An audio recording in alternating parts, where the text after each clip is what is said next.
IIT Bombay की इस नई बिल्डिंग के इनॉग्रेशन में आयोजित फंक्शन में मौजूद सभी स्टूडेंट्स और फैकल्टी की बजाई तालियों से वह बड़ा हॉल तब गूंज उठा जब अनाउंसर ने घोषणा की, अब कुछ ही देर में आपके सामने आने को तैयार है दुनिया के महान लेखक शेक्सपियर का लिखा हुआ एक world famous drama Romeo Juliet. इस घोषणा के साथ ही ड्रामे के निर्देशक स्टूडेंट नवीन की बौखलाहट और बढ़ गई। जाने कहां और कौन से वॉशरूम में फ्रेश होने के लिए चली गई है शबा। मुझे ऐसी लापरवाह लड़की को जूलियट का रोल देना ही नहीं चाहिए था। इस स्थिति का भरपूर फायदा उठाते हुए रोमियो का रोल करने वाले रवि ने भरपूर चुटकी ली। यार ये रोमियो कब से इंतजार कर रहा है, कोई बुलाओ ना मेरी जूलियट। कहां चली गई मेरी जूलियट? तभी एक लड़की बोल उठी, कूल गाइस, तुम्हारी जूलियट शबा आ गई। सभी ने देखा शबा उधर ही चली आ रही थी। नवीन तो जैसे बिफर ही पड़ा उस पर। You are so careless Shaba, कहां चली गई थी? वो और ये तुम अपने दांत क्यों किटकिटा रही हो? क्या सर्दी लग रही है तुम्हें? यार शबा से ये एक्सप्लेनेशन बाद में ले लेना, अभी इससे बोलो ये जाकर मेकअप कर ले। प्ले की कॉल 2 बार हो चुकी है। फिर नवीन ने एक तरफ खड़ी मेकअप आर्टिस्ट शीला को पुकारा, हरी अप शीला, तुम शबा को कॉस्ट्यूम और मेकअप देकर जूलियट के रूप में रेडी करो, मैं मंच पर अनाउंसमेंट करता हूं, जल्दी। कहकर नवीन मंच की तरफ भाग खड़ा हुआ और इधर शीला शबा का मेकअप करने में जुट गई। पर उसका मेकअप करते करते अचानक शीला चौंक उठी। ये क्या है शबा, तुम्हारे होठों पर खून कैसा लगा हुआ है? और तुम ये बार बार अपने दांत क्यों किटकिटा रही हो? खून? कहाँ है खून? और ये तुम बार बार दांतों की क्या कह रही हो? छोड़ो, अब मुझे स्टेज पर जाने दो। शबा स्टेज पे चली गई और अपने काम में जुट गई, पर वो फिर भी थोड़ी कमजोर और आउट ऑफ प्लेस लग रही थी। कुछ सीन्स के बाद मानो शबा का पूरा रूप ही बदल गया और इस रूप को देखकर इस ड्रामे का डायरेक्टर नवीन खुश और कंफ्यूज दोनों हो गया। सीन में पूरी जान डाल रही है शबा। रोमियो बने रवि को ऐसे किस कर रही है जैसे वो उसकी सचमुच की जूलियट हो। देखो तो अभी तक चिपकी हुई है रवि के होठों से। लगता है आगे पीछे की सारी कमी पूरी करके ही मानेगी। स्टेज पर जो हो रहा था उसकी तारीफ उस ड्रामे को देखने वाला हर शख्स कर रहा था। हॉल में गूंजती तालियों की गड़गड़ाहट बता रही थी कि रोमियो जूलियट के उस जीवंत अभिनय को देखकर सभी खुश थे। लेकिन काश कोई रोमियो का रोल कर रहे रवि के खून से सने होंठ और उसके चेहरे के भावों को पढ़ लेता तो हो सकता था कि उसे आगे आने वाली एक बड़ी घटना का आभास हो गया होता।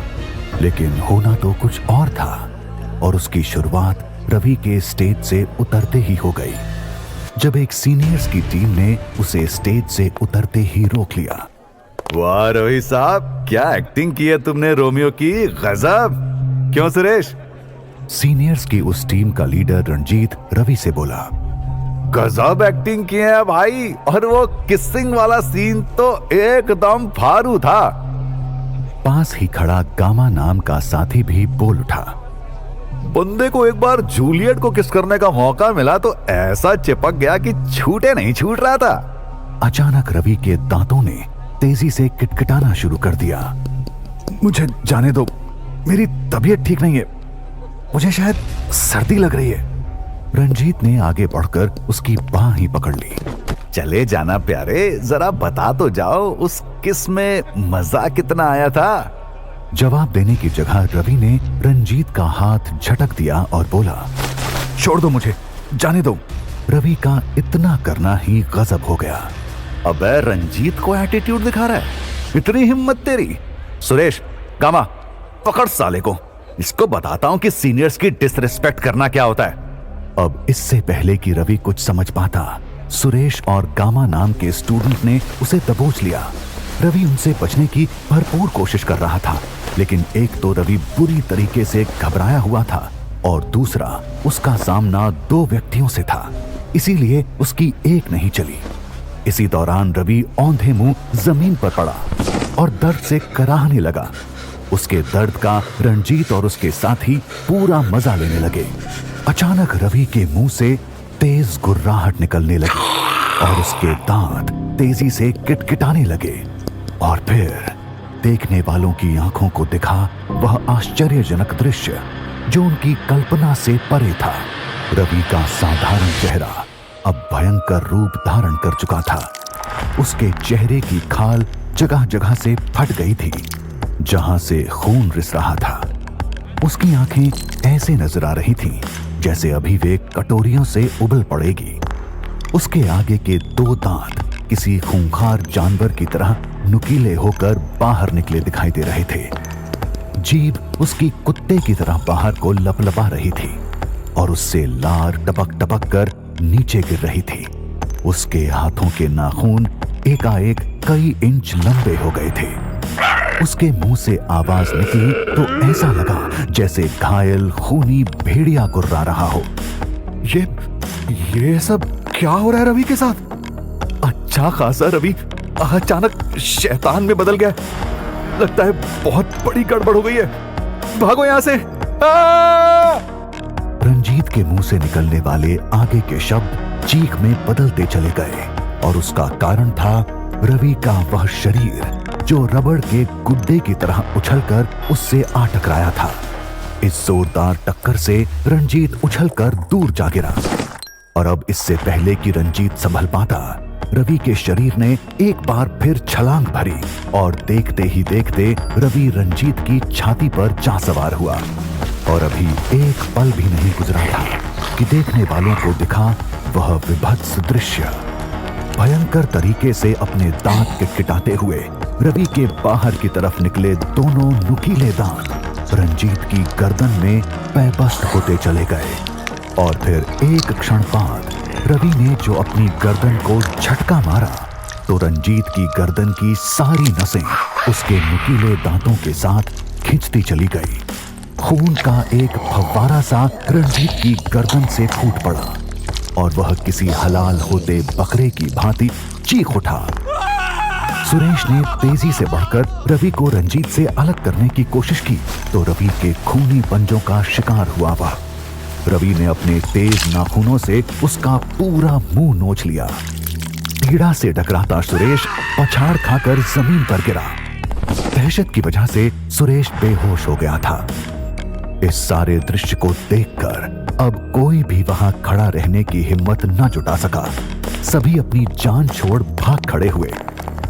कामा का तो कलेजा कांप गया इस दृश्य को देखकर। वह अपनी जान छोड़कर वहां से भागा।